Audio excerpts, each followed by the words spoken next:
உங்களுடைய தவறான நடவடிக்கையில கட்சி நடவடிக்கை இருக்குது, அதற்கு கூட வந்து ஒரு ரிப்ளை கொடுக்காம நீங்க திடும்னு வெளியேறி போறீங்க. அப்ப உங்களோட என்ன பண்பு இருக்கு, உங்களோட என்ன யோக்கியதை இருக்குன்னு கேக்குறேன்.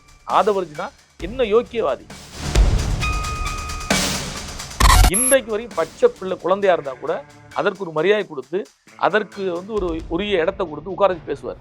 ஆனால் ஒரு மேடை கிடைச்சிட்டுன்னா நீங்க திமுக அடிமை, நாங்க திமுக அடிமை தெரியுமா? நம்புற மாதிரியே பேசுறதுலம்மா, ஒரு மனிதனை நம்புற மாதிரியே பேசணும். இது ஆர்எஸ்எஸ் யுக்தி. அப்புறம் எப்படி சார் பிஜேபி தான் நீங்களோட வந்துட்டு எதிரி, அவங்க கிட்ட நாங்க நெருங்கவே மாட்டோம், அவங்களுக்கு எங்களுக்கும் சம்பந்தமே இல்லை அப்படின்னு சொல்லுவாங்க.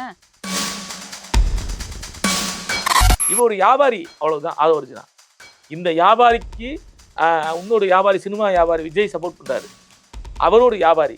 இந்த வியாபாரிகளாம் சேர்ந்து அங்க போன கூட்டத்தை பாருங்களேன். நாஞ்சில் சம்பத் அண்ணன், நிர்மல்குமார் நண்பர், ஆதவர்ஜுனா, செங்கோட்டையன், இவங்களாம் யாருங்க? நான் சவாலே விடுறேன், இந்த தெருவில் விஜய் கூட நிக்க மாட்டார். வேற யார் நிப்பா? நிக்க மாட்டார், நிக்க முடியாது அவரால். நான் நிக்க மாட்டேன் அப்படின்னு ஓடிடுவாரு.